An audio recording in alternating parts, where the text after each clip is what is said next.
In this video, I will show you how to make a copy of the Firefox browser homepage using HTML and CSS. This is another good beginner project, and I'm going to be using Flexbox as well as CSS Grid to be able to get all this set up correctly.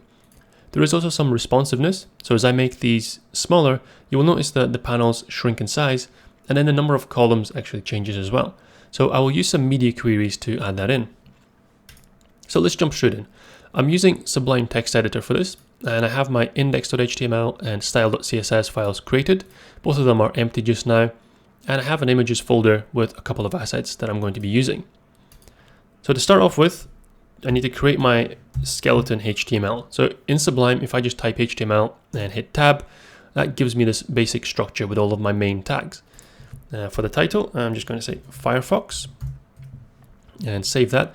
Now, so that's the actual Firefox website. I'll bring up my working document, and if I refresh that for the first time, you'll see Firefox in the title, and it's also connected with Browser Sync. So every time I save anything in here, it's automatically going to refresh. I don't need to go in and manually refresh the page every time.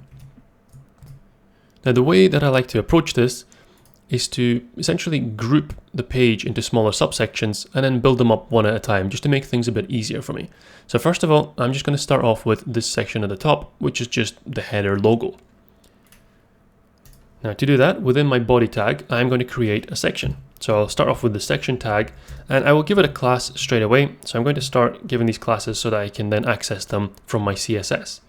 Now this is going to be the class of logo and brand, as this is going to include both the logo image as well as the text. So within this class, there was a couple of things. There was first of all the actual logo image. So let's load that in. I'm going to split this up over a few lines. So I'll give it a class first of all, class of Firefox logo. And I need to give it the location. So the source is going to be the location of the file. Now in my case, there's an images folder here, and then the logo is within it. So then I can just type images/Firefox_logo.svg, and then the last thing I need to do is just add an alternative name for it. So if it can't be found and the image doesn't get loaded properly, well, I need to know what it's actually supposed to display. So the alt is just Firefox logo.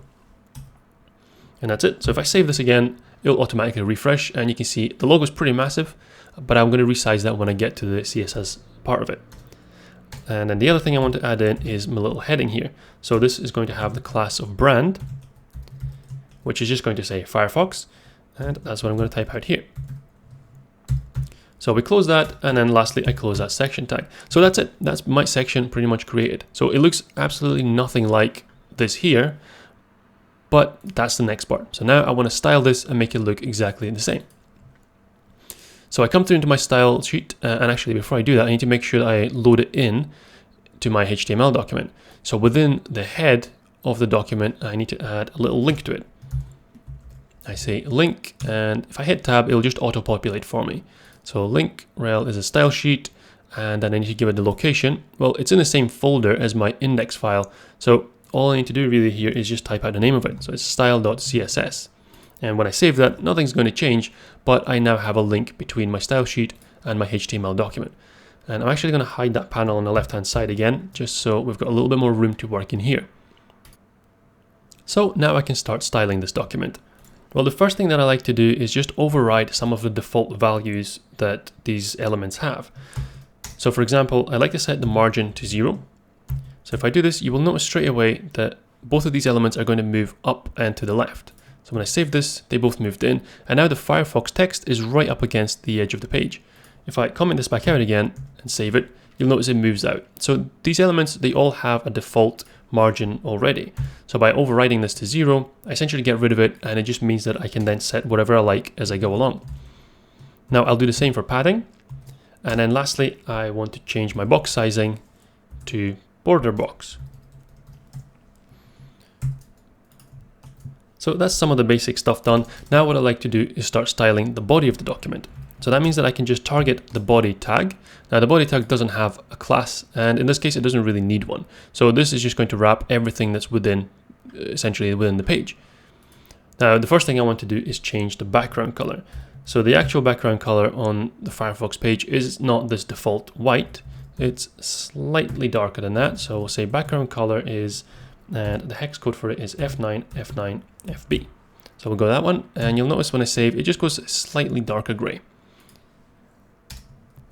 I will also add some padding all around. So padding of 30 pixels. So everything's going to move in a little bit. So essentially it's now created this little border, this little padding all the way around the page. And then lastly, for now anyway, I want to define my font. I will say font family, and I'm not actually sure how to pronounce this, so I'm not going to bother. I will just type it out, and sans serif. Okay, and then as soon as I save that, you can see that this this text now resembles the real Firefox text a little bit better. I'm not sure if it's exactly the same, but it does look a lot closer to it than what I had before by default. So that's everything for body just now. There is a bit more that I'm going to be doing later because I'll need to get my alignment and everything set up properly, and I'll be using Flexbox, so I'll come back to that. But for now, I'm going to start styling this actual section here, get it all looking correctly, get the sizes right, and so on. Now the first thing to do is, if I come back to how my page is set out, this is all within a section called logo and brand, and then there are two elements inside it. There's the image, and then underneath it is the H1. I don't actually want them on top of each other. I need the image here and then the H1 next to it. So there's a couple of different ways of doing this, but I really like using Flexbox, so that's what I'm going to use here. First of all, I need to target that class. So I'll say logo and brand. Now note that I added a full stop here, so when you're targeting a class, you add a full stop. If that was an ID, you would add this instead. So in my case, it's just a full stop, logo and brand. And to get them lined up next to each other, I need to, like I said, I'm going to use Flexbox. So I need to set my display to flex. And that changes this to a flex container. So logo and brand becomes a flex container. Therefore, anything inside it becomes a flex item. Save this. And now notice straight away that is popped up to the side here. So now they are in line with each other. By default, the Flexbox displays in a row. So that's how it's going to be laying these out. I could change that. I could say flex direction column, and that's going to stack them on top of each other like they were before. So you've got this, and it has resized everything. It's essentially when I've applied this, it's had to span all the available space, but now it's stacked up on top of each other. So I don't want that. That was just for demonstrating. If I change this back to row, you see now they've gone back to how they were, next to each other. So this is the default value. I don't actually need to specify it. It's like that already.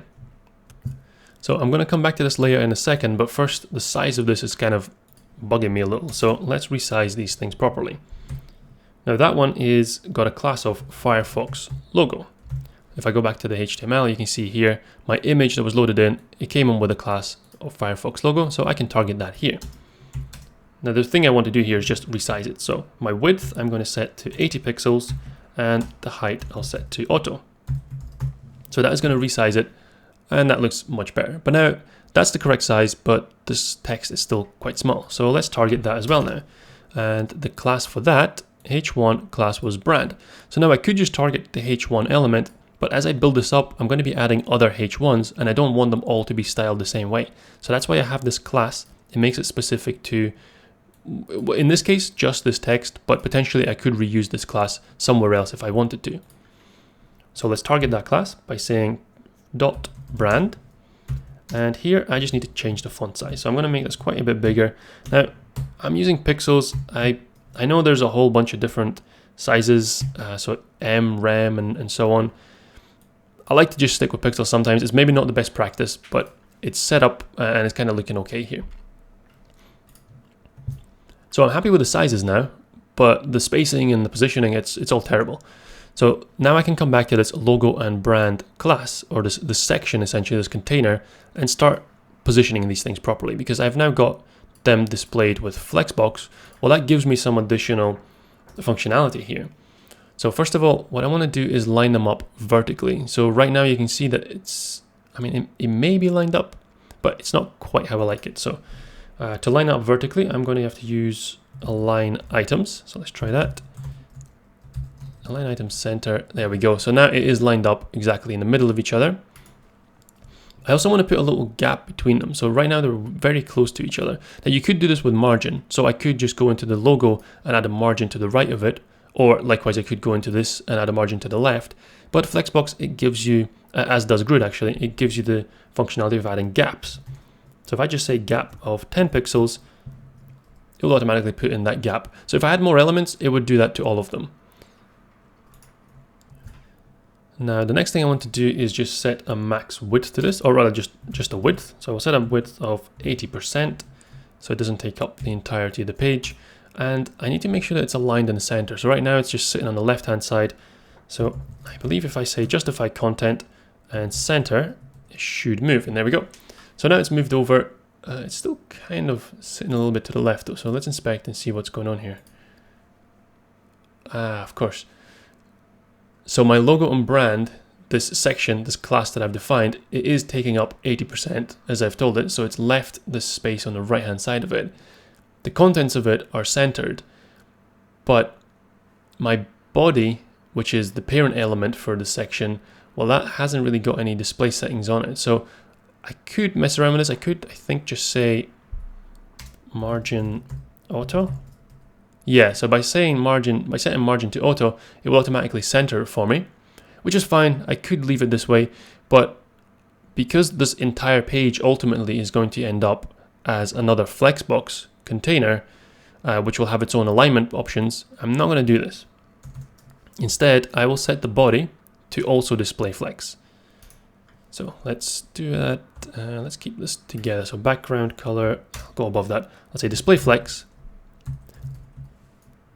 And this doesn't actually change anything immediately, and that's simply because right now it's made the body a flex container, so everything within it becomes a flex item. Well, the only thing I have in it is a section. All this other stuff, that doesn't count because that's within that section. So it only goes one level down. So between the body and to the section, well, that's the only child that the body has. So that is the only flex item.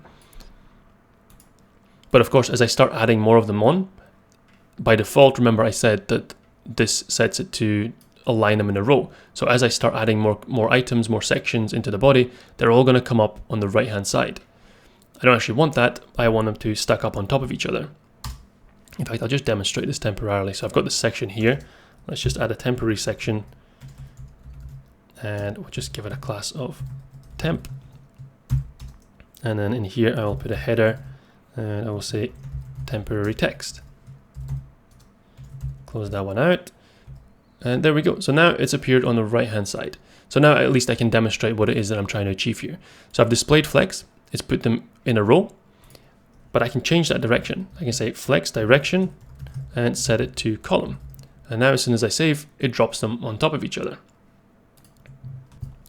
Now that's fine, but I want everything to be centralized. So all of the contents of this page are going to be centered around the middle. Well, to do that, we just say align items within the body tag to center. And now everything is nicely centered. So I didn't need to add margin auto within my logo and brand. If I inspect this, Flexbox is doing that for me. So essentially, it's not even adding a margin. It's basically just saying this is a flex item and the body is a flex container. Everything inside it needs to be aligned in the center. And that's what's happened. So I can get rid of that temporary text. I don't actually need that, just to demonstrate how this Flexbox stuff worked.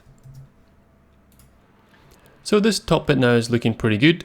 And the next thing I want to start working on is to add in the search bar. So to add that in, I'm going to go back into my HTML, and I already have this section here within the body, which is for the logo and the brand. I'm going to add another section underneath it.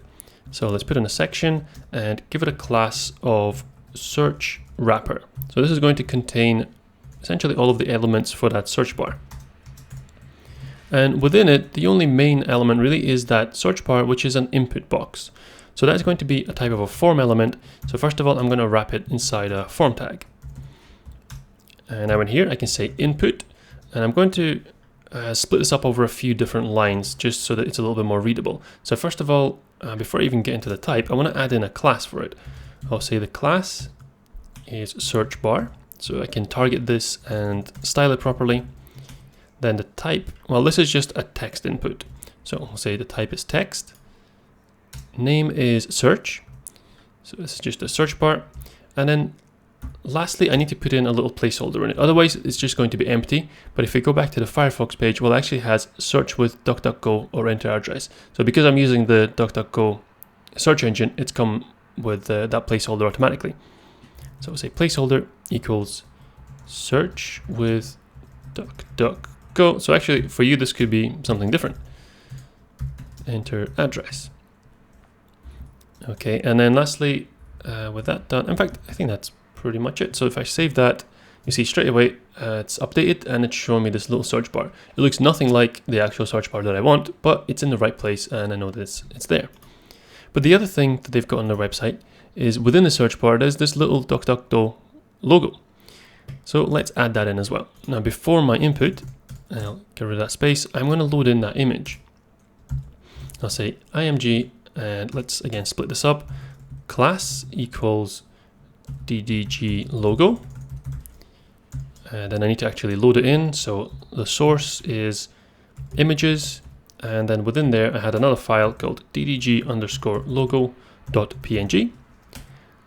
And then lastly, remember when you're loading in an image, you need to give it an alternative in case it can't be located. So it's just ddg logo. Okay, so let's close that tag. And that should now give me the little, well, it's actually quite a big logo for now, but I've got the logo and I've got the search bar. And that's it. That section is now complete in terms of HTML. And now I can start styling it. So we go back across to my style sheet here and start building. Now I added a few elements and a few classes there. So I've got a search wrapper class, this class, and then of course the individual elements themselves. So it's quite a bit to style here, but I'm going to start off with the search bar first of all. So let's select the search bar class. And I'm going to start setting some of the sizes on it first of all. I'll say the width to be 100%. So what that essentially means is that notice that it hasn't taken up the entire width of the page. It's taken up the width of its parent or the container that it's sitting inside. And just to help visualize all of these containers and where their boundaries are, I like to add a border to everything. So within this star selector here, if I add a border of 1 pixel solid red and save that, you notice it draws a border around absolutely everything within my HTML structure. And this just helps visualize what's going on a little bit better so that then I can see where the boundaries are, what's changing, and if things aren't behaving the way I expect them to, well, it helps me visualize why that might be. So the search bar is now sized up and is sized to match the width of essentially the form container that it's in. So if I was to resize the form here, if I said form, let's give it an actual fixed width, say 720 pixels, I've picked. Well, now that's resized, and the input, because it's set to 100% of its parent, it's gone bigger as well. So it just spans the entire width. So no matter what I make this, that input is always going to be as wide as that. So let's stick with that, save that for now. Now let's go and add a little padding to this search bar. So I'll go with 15 pixels, and that's just going to space it out. So around the text, there's all this padding inside here. So the search bar's gotten bigger and there's more room for the text. Another thing that I need to do is leave a little bit of room for this logo. So right now the logo is sitting up here and it's too big, but ultimately I want to bring it in here inside the search bar. So I need to shift all of this text to the right hand side. And to do that, I just add a little bit of extra padding. I'll say padding left is 50 pixels. So now all the rest of the padding is 15, but on the left I've got a little bit more, and that's where this guy is going to sit. So the padding's done. Let's add a height to it of another 50 pixels. So that's going to make it a little bit bigger, and now it's fixed rather than being defined by, well, the font size and the padding. Also, let's round it out a little bit. Border radius, we'll set that to 8 pixels. Okay, and you can kind of just about make it out in the corners there. The borders being highlighted with that red line.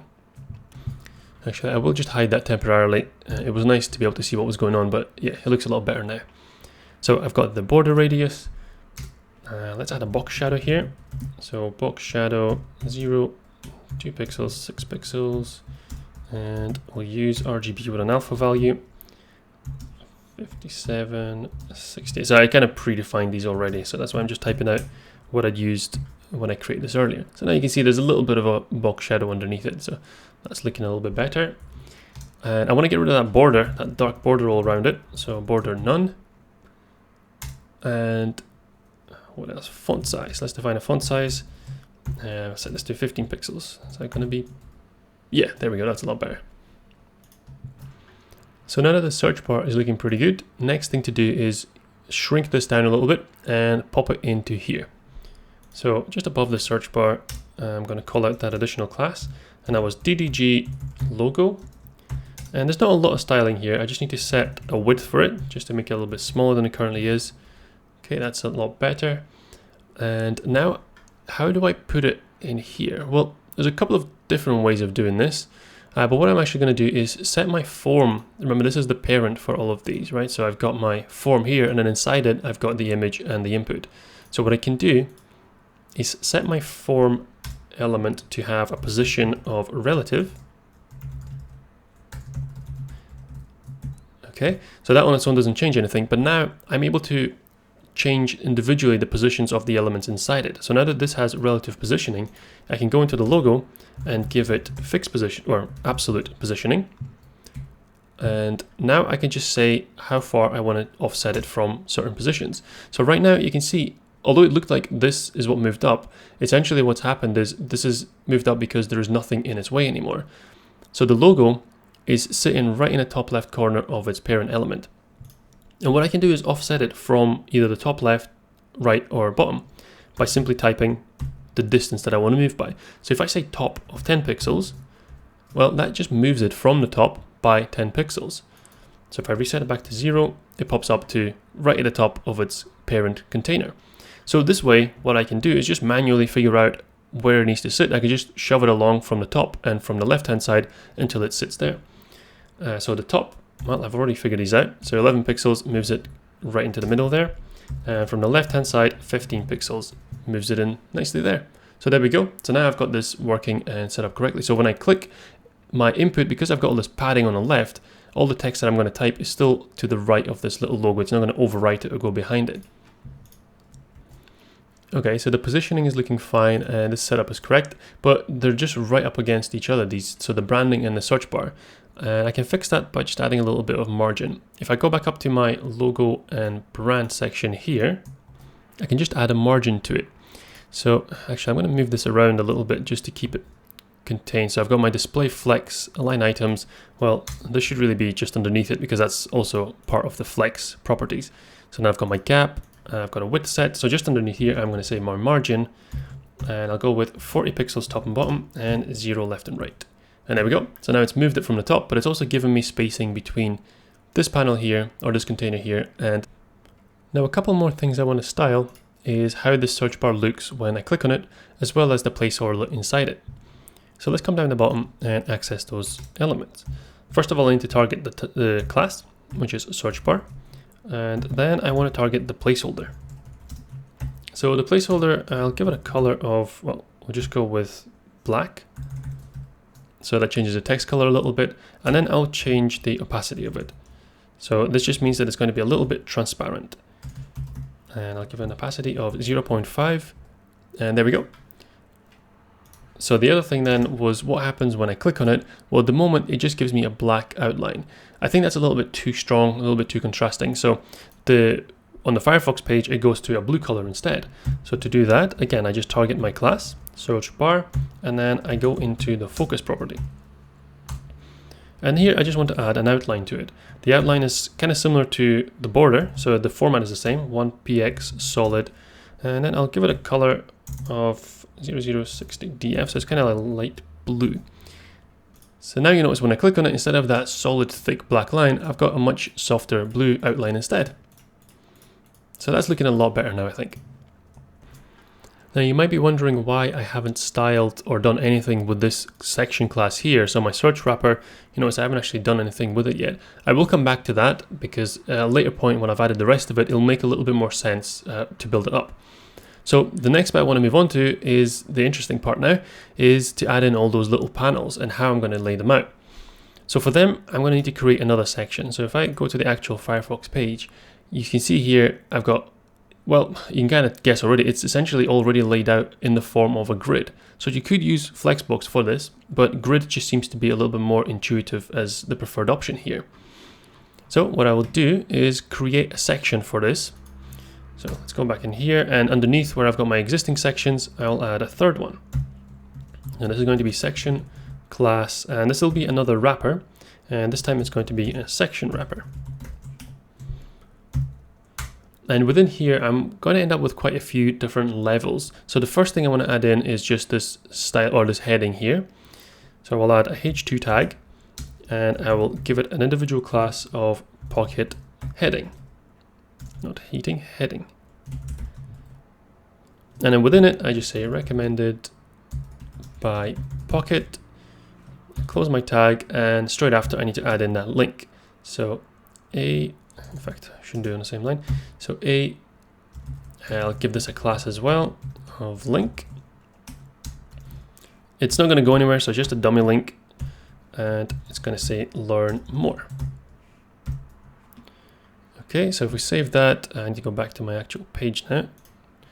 There we go, coming up down there, looking nothing like what it's supposed to, but we'll get to that. Now I want to create a little section for all of those individual panels or cards. So I'm going to do that within a div. So now I create another div here, and I call this my card wrapper. So this isn't going to be the individual cards. This is going to be essentially all of the cards. This is the wrapper for the entire section that contains all of those cards. Within that, in fact, I'm going to start closing these tags early so that I don't lose track of them. So that's my section, my div. So within that, I need to have further divs. So I'm going to have nested divs inside each other. The first div was for the entire arrangement of all those cards, but now I can focus on the individual cards. So div class equals card. And I'm going to actually be copying these down quite a bit because I'm going to just reuse the same card over and over rather than creating a bunch of different ones.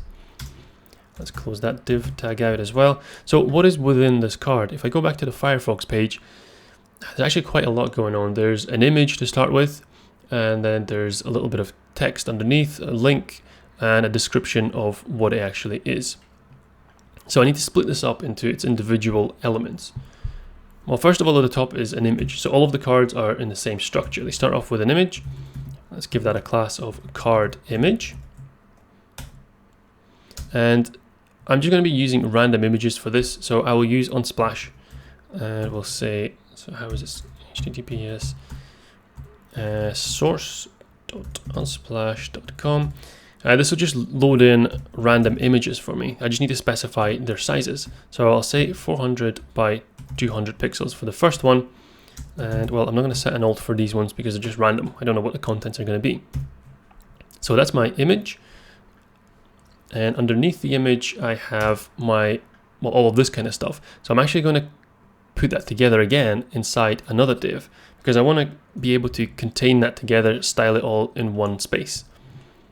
So we give that another class now, or another div, and this has the class of card description.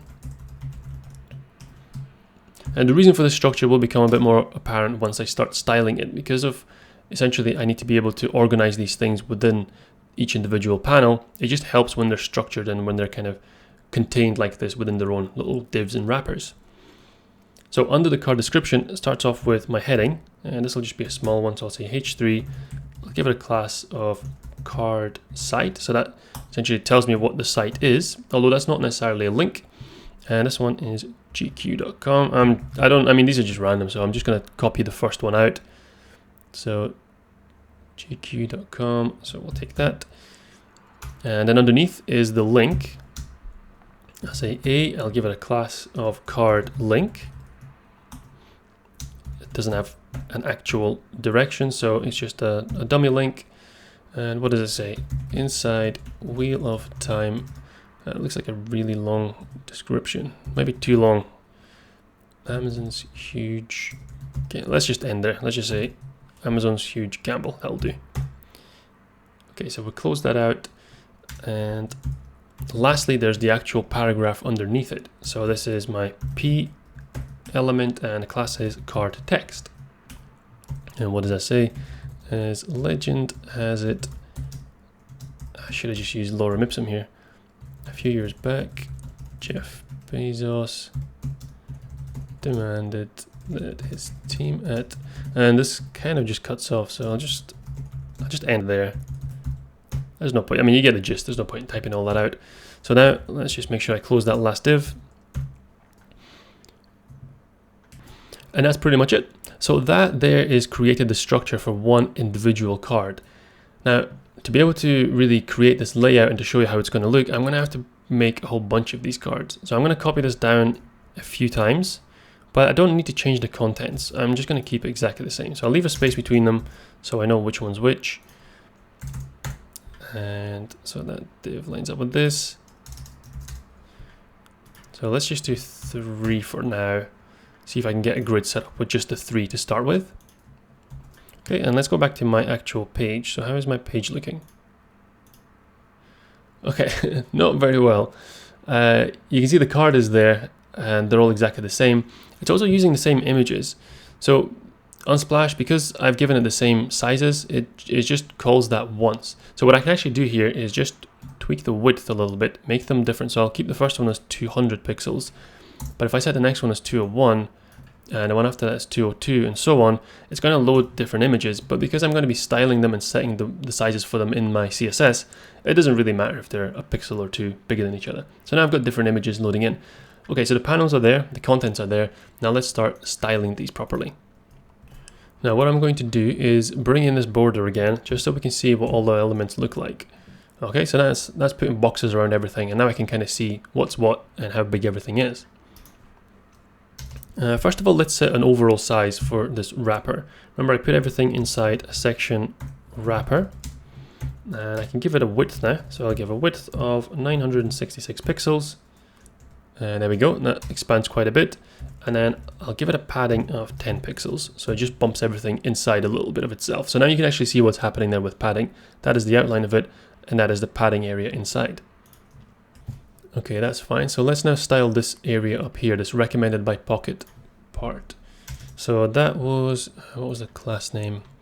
Go back up. So I've got my section wrapper. The H2 class is Pocket heading, and then underneath I've just got a class with link. So let's target Pocket heading first.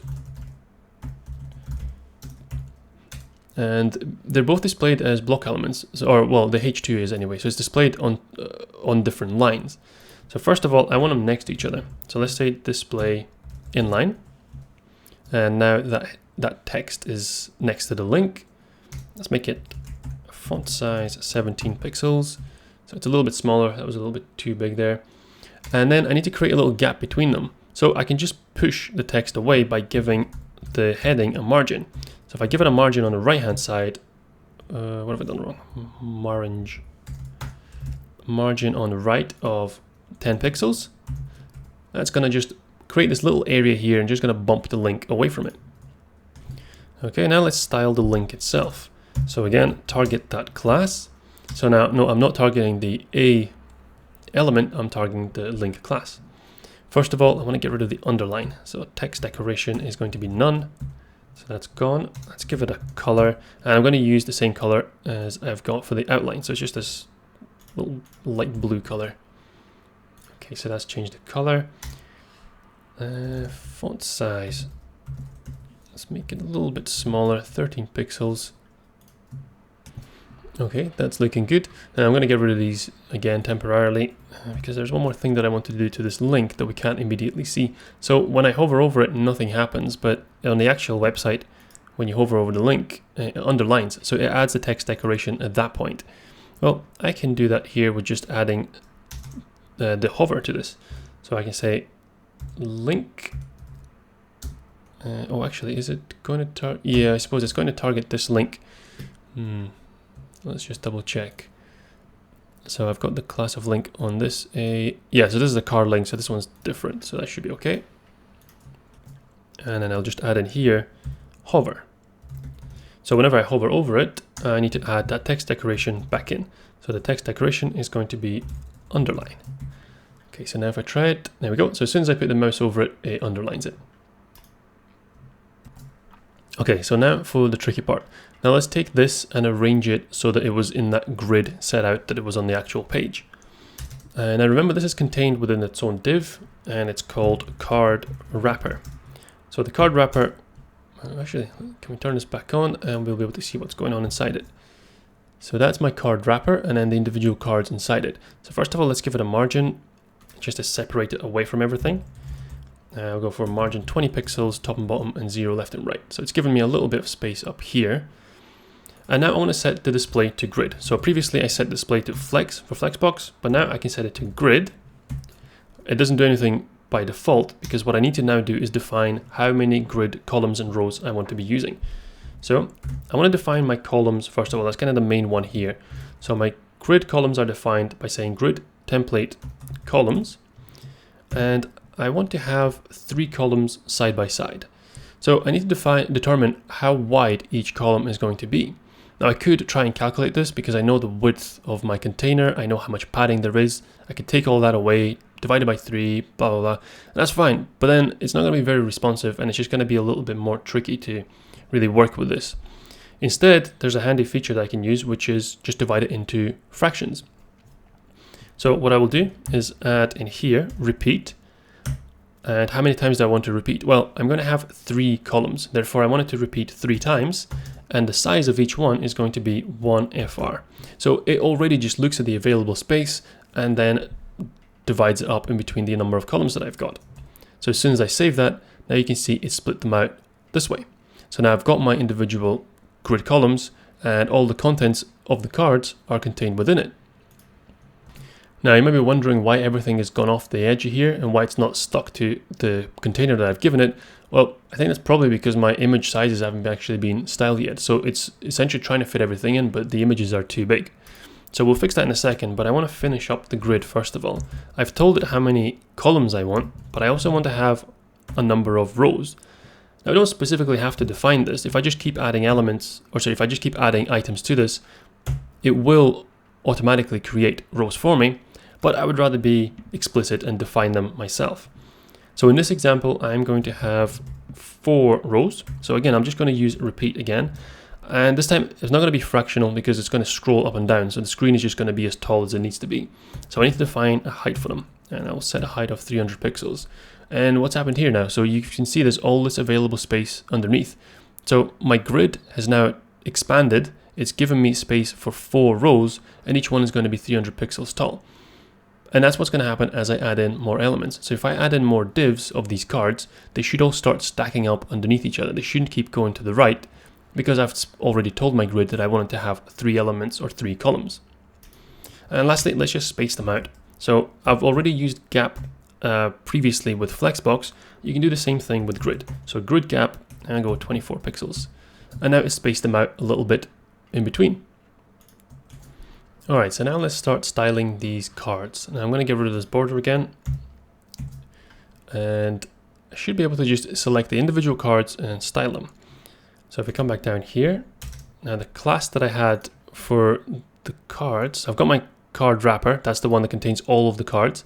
And then the individual card has just a class of card. So I can target that here. I can say card class and see if this is going to fix it for me, or if I need to individually go in and change the image size first.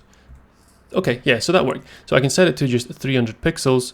Now the images, they're kind of being cut off. They're being overlapped onto each other. So you can see this one's bigger than the other 2. That's just because I haven't changed their size yet. So we give it a max width. Let's give it a background color. So these actually look like little panels rather than just being elements on the screen. So a background color of white. That didn't seem to work. What have I done wrong? Oh no, it has worked. It's just very, very faint. Okay, I'll just change it to red just so you can see what's happened there. So it has given it there, but it's so faint I could hardly make it out. Let's put it back to white. As I continue styling it, it will become a little bit more obvious.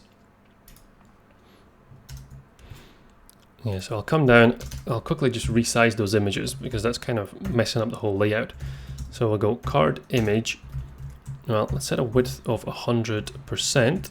So now rather than having a set width in terms of pixels, by just saying 100%, it's going to be as big as the container. So that solved the problem for me. However big I make my cards, my images are going... Why didn't that work?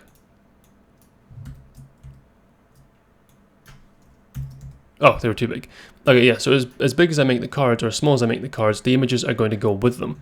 So if I go back to 300, my images accommodate to that size. Now I want to be able to add a border radius, but look what happens when I do that. So I'll say border radius on these cards of 8 pixels. So save that. And notice it's giving me a border radius at the bottom here, but there's nothing in the top. And that's because the image is overriding it. So I can actually do the same thing for the image as well. I can say border radius of 8 pixels, but then that's not quite right either. So it has given me a radius at the top corners, which is good, but the bottom corners are also, I've got these little radius. I only really want one in each of the corners of the card. So I can specify the individual border radius in each corner within here. So I can actually expand this out. So I can say 8 pixels, 8 pixels. So that'll be top left and top right. And then 0, 0 for bottom left and bottom right. And there we go. So the bottom ones are okay. It's like blending in with the rest of the card. But then the top left and right and bottom left and right, they're nicely curved. Now to actually be able to make all this out a little bit better, I need to add a box shadow here to this card. So let's say box shadow 0, 2 pixels, 6 pixels, and RG. In fact, this might be the same as what I used already. 58, 57, 68, and 0.2. There we go. So now the cards are much clearer. You can actually see what's going on here and the little radius around them. Alright, so now I can move on to the actual text that's underneath here. So this card description area. So we'll go card description. The only thing I really need to do here is add a little bit of padding, because at the moment you can see the text is pushed up right against the edges of the card. So let's say padding of 15 pixels. That'll push it all out in. Oh, it should push it in. What have I done? Card description. There we go. So that's pushed it all in nicely. Then we come onto the card site. So that's just the link here, so that gq.com. So say card site. At the moment, I think that's way too big. So let's change the font size a bit, bring it down to 16 pixels. And change the color of it as well. So we'll go with 777. It's kind of a grayish color. Font weight. So they've kind of, on the Firefox page, they've kind of got them the other way around. So the link is what's bold and big, but the header isn't. So the font weight, let's just go normal. At the moment it's bold, so that lightens it up a little bit. And we need to push it away. So margin bottom of 10 pixels. And there we go. So that's created a little bit of spacing to the next item there. Okay, so next is the card link. So we target that one. Now for the card link, I want to get rid of the underline. So text decoration is going to be none. The color, let's change that to black. And let's make it bold. So font weight, bold, and there we go. And just need to add a hover effect to this one. So just the same way as I did with the previous link, I'll say card link, hover, nope. And then I just changed the color on hover. So again, it was that 0060 DF. So when you hover over it, it goes blue. Okay, so that's the link done, the header done, and now let's just target the text. So we'll say card text. Change the font size of that, make that smaller as well. Font size of 14 pixels. There we go. And space it away from the link, margin top of 5 pixels. Okay, so it's all kind of bunching up a little bit too close to the bottom, but I'll address that in a second. But first, let's just take a moment and compare it to the Firefox page, see how it's actually looking. Okay, so it does look like I need to space things out a little bit more. I need to add some more margins, just to move things down on the screen a little bit. Let's see if this gets any bigger or smaller. No, so that's kind of it at its biggest size there. Okay, so a little bit more tweaking to do here. So a couple of little things I want to do. So first of all, I need to make these panels a little bit bigger. And I do that by changing my grid template rows here. So remember, this is set to repeat 4 times. So it gives me 4 rows, and I'd fix that to 300 pixels, but let's go with 350. Yeah, so that I've got a little bit more room at the bottom and it doesn't look so squished in together. Now the next thing is to create space up here. Well, the reason that's not there yet is because I actually never styled the wrapper that I use for this, which I believe is, it's either no, it must be the search wrapper. So because I haven't styled it, I haven't added any margins or padding or anything like that yet. So we go back up to here, and this is kind of where all the styling for that search wrapper started, or all the elements within it. So up here, I will add that target class. I'll say search wrapper, And there is quite a bit more styling to do on it, but I just wanted to come back to it once I filled out the grid completely. So for now, all I'm going to put in here is a margin. So I'll say margin bottom of 50 pixels. And there we go. So that's bumped everything away from the search bar here, and these are looking a bit better now. So what I like to do now that I've got my grids working, well, let's see, does it actually work if I add in more of these elements? So if I go back to my main page, essentially I can just copy these down, right? So I've got one individual card. So let's copy this down, say another 3 times, first of all. So copy that, and again, but remember to change the width each time. Or no, so that's the height. So we say 203, 204, 205. Okay, save that, and there we go. So automatically it is putting the next row of grid items straight underneath. They're all spaced out nicely as they were supposed to, with this grid gap between them. It's maintained to the next level of elements underneath. And essentially, as long as I keep adding these, it's just going to keep stacking them underneath. So the grid is set up pretty well now. So let's just keep adding them. I'll add a few more just to fill this out, give me more content to work with. So let's see how many I actually need. Now within my grid here, I've said that I want my grid to be 3 by 4. So 3 columns and 4 rows. So I need 12 elements or 12 individual cards. I've got 6 so far. Can I just copy all of this? Or it's going to get messy. So let's copy all of this down. If I've got 6 already, let's get another 6. Okay. And then I just need to remember to carry on this renumbering. So 205, that goes to 206, 207, 208, 9. I'm sure there's a better way of loading individual images from Unsplash, but I don't know what it is. So I do it this manual way instead. So we save that, and once it loads, there we go. So I've got all these images, they're all different, but they're all sized to be the same and to fit in my panels. And that's looking pretty good. The grid is working exactly as I wanted to. There's a couple of little features that I want to add on now, just to kind of polish it up. I mean, I've still got the footer to go, so we're not quite done yet. But one thing, if we go back to the actual Firefox site, so this is the link. However, it doesn't matter where over this card you hover the mouse, it all activates the link. So you don't have to go only on the link. Now in my case, that doesn't really work. I have to go onto this link, and only then does it go blue, and only then you can actually click on it. The rest is inactive. Now, I've tried to figure this out myself, but I'll have to admit that I couldn't. Essentially, what I was trying to do is make this entire div of this, well, this card div, a link. So rather than just having my A being a link, I wanted the entire card to be a link. I didn't know how to do this. I tried a whole bunch of different things, and in the end, as always, Stack Overflow came to the rescue.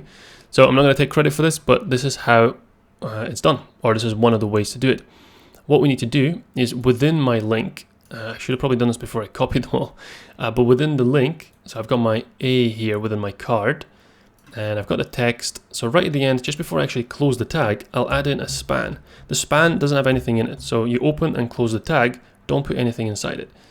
Now I need to copy this 12 times. I need to put it in each of these other cards. So just before the A closing tag, I put in that span open and close tag. Okay, just a couple more. There, one there, and oh, it's actually quite a lot of them.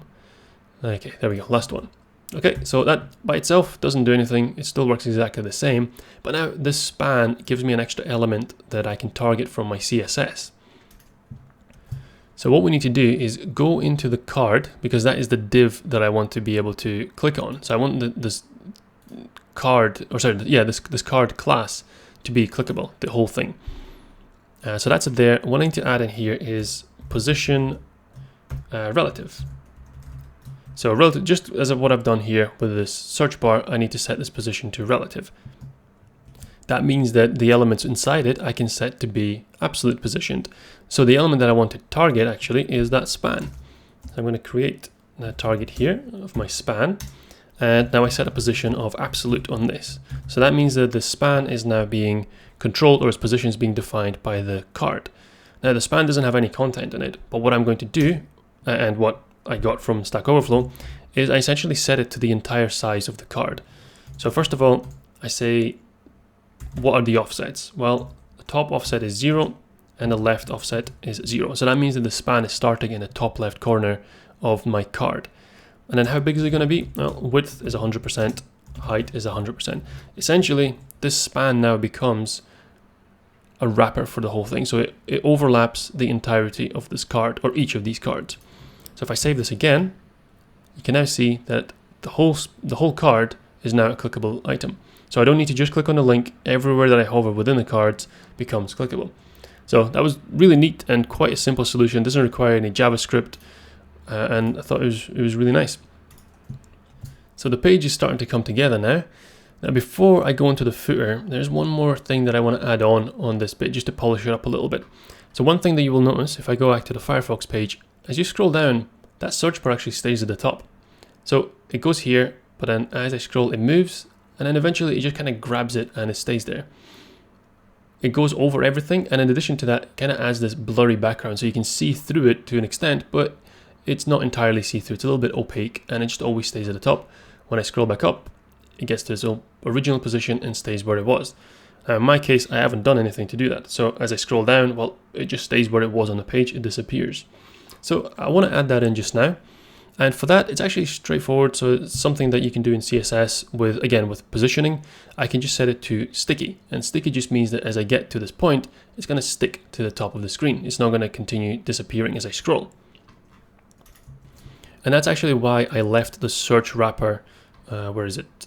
The search wrapper class, well, not very well detailed, because I wanted to have all this content here. I wanted to be able to scroll before I actually started styling this, so that it was easier to see what was going on.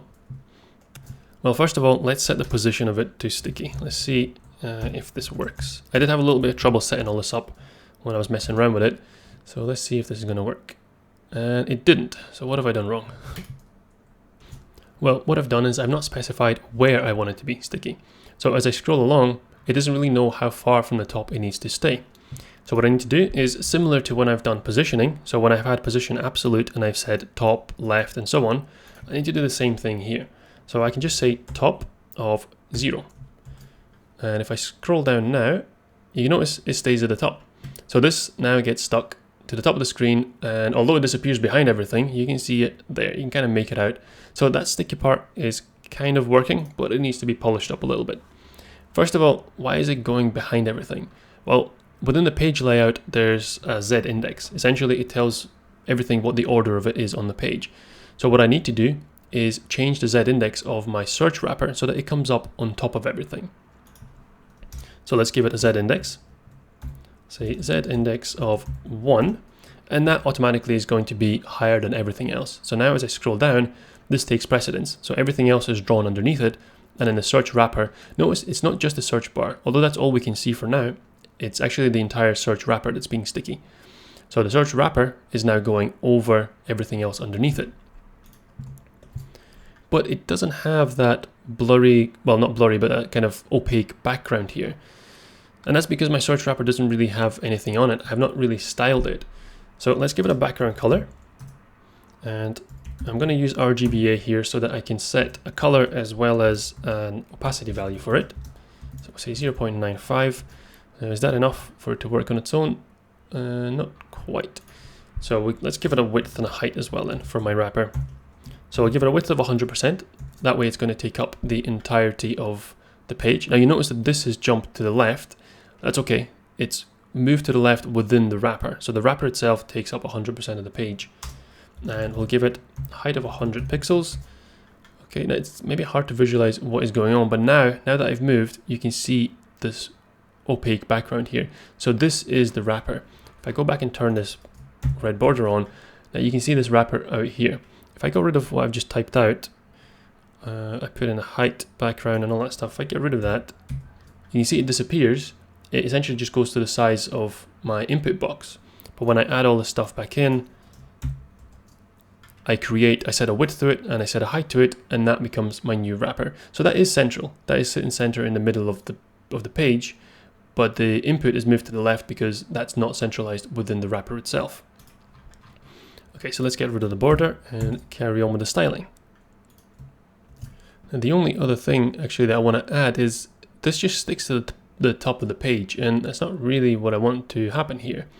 What I would like is to have a little bit of space above. So my search wrapper, this entire gray bit here, that's fine, but I want that input to be kind of a little bit moved from the top. And to do that, I just need to add in some padding. So within the search wrapper, I can add in some padding top and bottom. So underneath here, let's say padding of 25 pixels top and bottom and nothing left and right. So now it automatically moves. So here you can't really see too much, but when I start scrolling down, you can see that it automatically creates this space above it. It's moved the input within the wrapper. All right, so now there's just one more thing to do, which is, well, decentralize this. Well, normally for my positioning, I like to use Flexbox, but in this instance, it's not really necessary. This input is really the only thing that's within this wrapper, apart from this image, but they're kind of moving together. So to centralize it instead, all I can do here is go into the form and just give it a margin of auto. And by doing that, well, the browser just figures out what auto means. It just says, I want to put this in the middle, and I work out how much space is available left and right, divided by 2, and then there we go. It's sitting nicely in the middle. And as I scroll down, I'm maintaining that stickiness at the top. And when I get back up, it goes back to where it was. So the final thing to add in terms of content on this page is the footer. I've still got media queries to come to be able to make this responsive, but in terms of the actual text and content, that's all that's left. So if I go back into my index.html, my main content file, I can go in here and add in the footer. So right now I've got this final section that I added in, this third one with all these divs here. This is my section wrapper. So underneath that, I can add in a new area for the footer. So we'll come down here, say footer, and actually I'm going to copy the class of section wrapper into here. Section wrapper. So this essentially just means it's going to take up the same space. So my section wrapper class, if I come down here, I don't think it had much in it. Yeah, I just had the width and padding. And I kind of just want to use the exact same values for the footer anyway. So rather than styling the footer separately, I'm going to call the same class within it. So it's going to share those properties. Now the footer is going to have a whole bunch of links within it. So if I go to the Firefox page, scroll all the way down, all it's got here is just a bunch of links and then one more on the right hand side. So I'm just going to style it the same way pretty much. Now to create those links, well, there's a number of different ways, but the most common way would be to create an unordered list and have those links as list items within the list. So I'll just create my list items one by one. Now the first one wasn't actually a link, so it was the heading for it or the title. It says popular topics. Let me close that, and then I just start creating all my additional links as list items. So this is going to be I'll give it a class of link because I already have a link class defined. I wonder if I need, I might need another class for them. No, I won't bother. I think the styling is pretty much the same. So they're just small blue and you hover over them, they highlight. Yeah, so essentially the styling on this link is exactly the same as the styling on this link. So that means that I don't really need to do anything else here. I can just reuse the same class. So we close, we say a class link. It doesn't have anywhere to go, just a dummy link. And then the link names I had here already typed up. So improvement, close the A tag, close the LI tag. And then there was this little separator. So if we go back here, you notice there's a little dot in between them. So I'm going to add that in as an additional list item. So we'll go in here, LI, and I just need to add that little dot. And if I remember correctly, the shortcut for it is, on Windows anyway, it's Alt 0183 on the numpad. And there we go, I've got this little dot. I'm not sure how you do it on Mac, probably you could easily Google that one.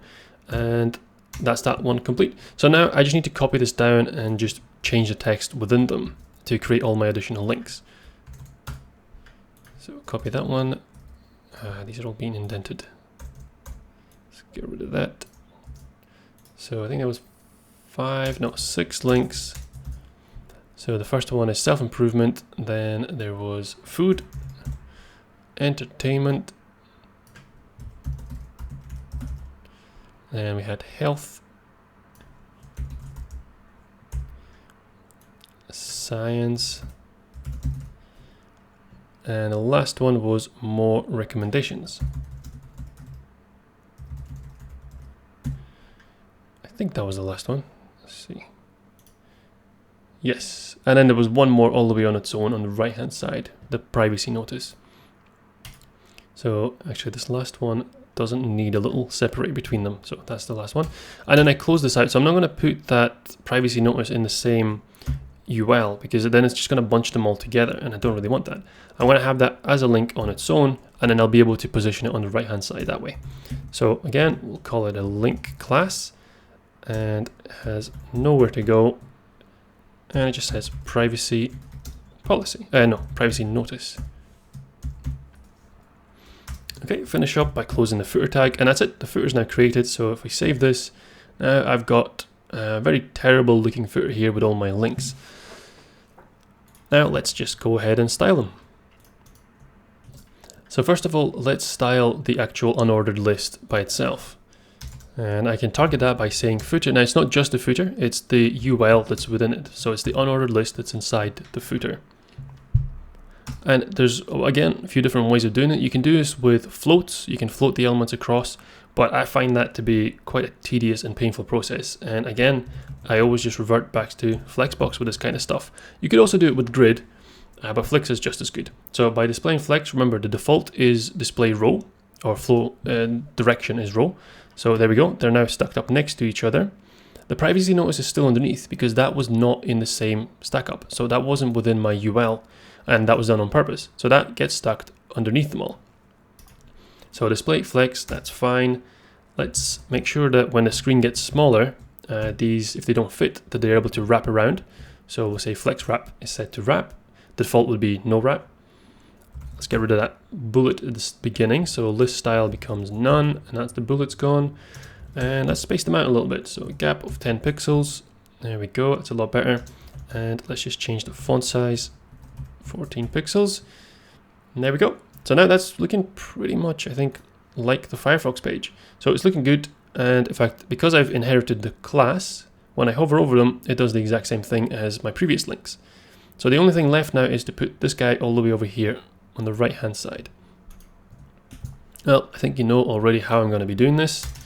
I'm a big fan of Flexbox, so let's target the footer, which is the container for, let's go back here. So the footer contains the unordered list.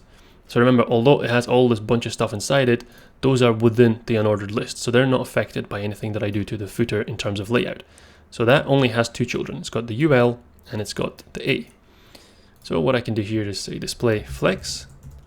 By default, that's going to set it to display row, and straight away you can see that this privacy notice has appeared on the right hand side, is bumped up right against where my unordered list ends. But what I want to do is, let's go to justify content. There's a bunch of different ways to justify, so I think it should still work. So if I say center, it moves everything to the middle. But what I can also do is add a space between. So space between just says how big is the container. Now notice, because I inherited the class of that container from above, it's the same width. So it looks at how big that is, it looks at the size of the elements, and then it just spaces them out, leaving all the free space in between them, rather than at the end, which is what I had previously. So without this, that space just moves over here, but now it's going to bump it in between them. And there we go. I think that's pretty much it. I don't think I need to align anything, but let's just see if things are out of kilter at all. No, so everything's already aligned correctly, so that's fine. I don't need to align anything else here. It's all set up properly. So I think now the layout and the content of the page is pretty much complete. If I bring up the Firefox page, the two look, I would say, very, very similar. I know that maybe there's a little bit of padding and margin here and there that you can tweak, but other than that, they look almost identical. So the last thing to do then is add some responsiveness. So as it gets bigger, nothing really changes, but as it gets smaller, there are little cutoffs. You notice the first thing that happens is those cards get smaller.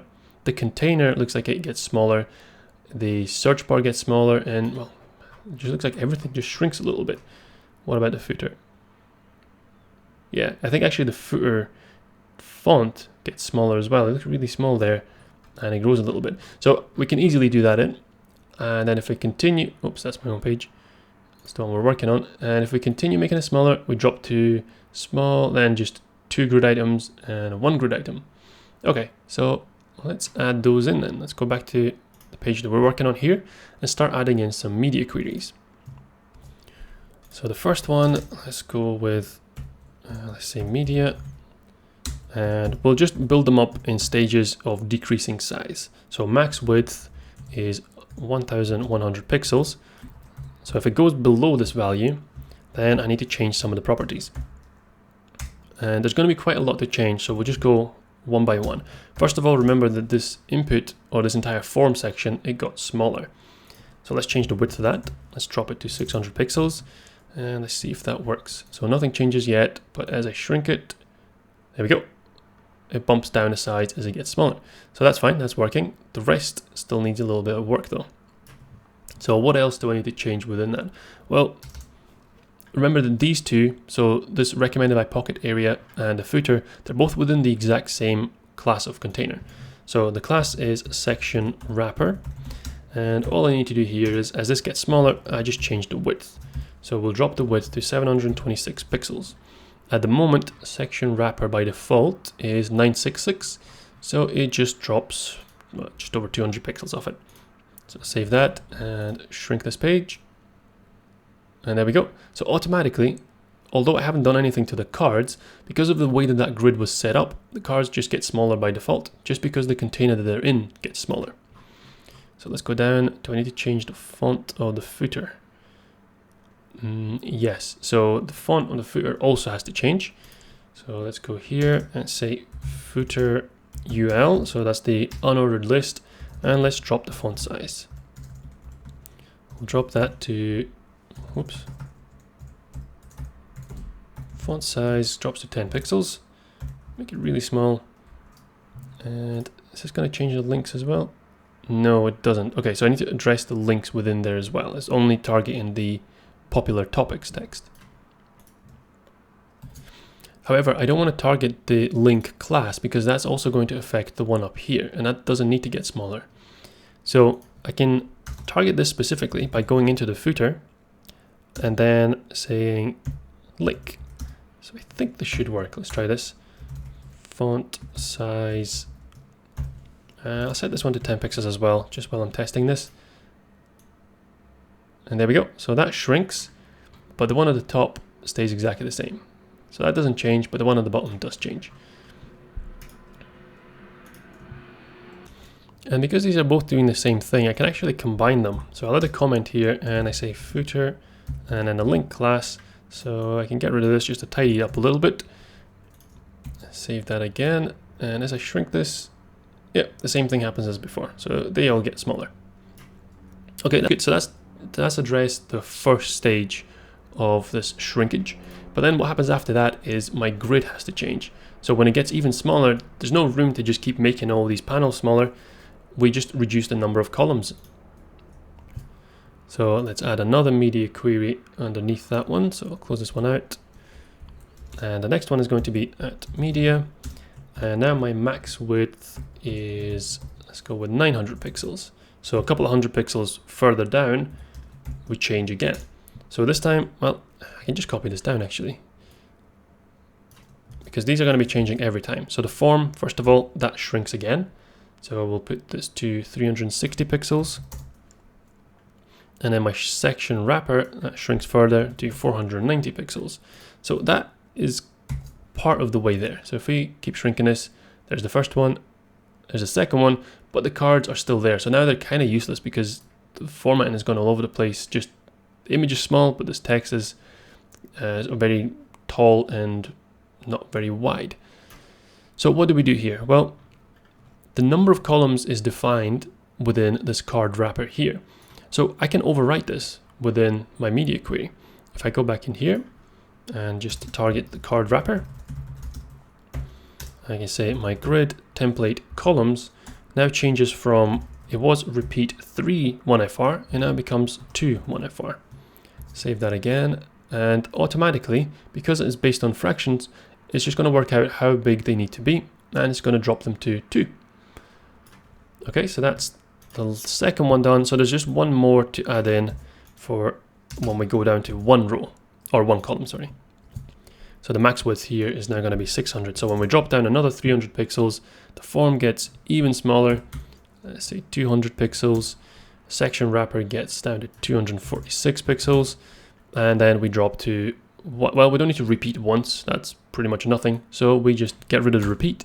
And how wide does the column need to be? Just one fraction.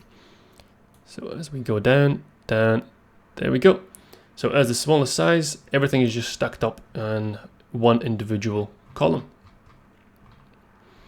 And we've still got that responsiveness. We've still got this sticking at the top, even though we're all kind of down to this tiny little page now.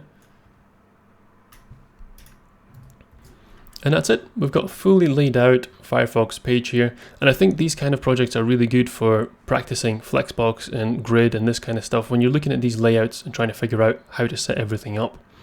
So I hope you found this useful, and if you did, then please leave a like and feel free to subscribe. Thanks for watching.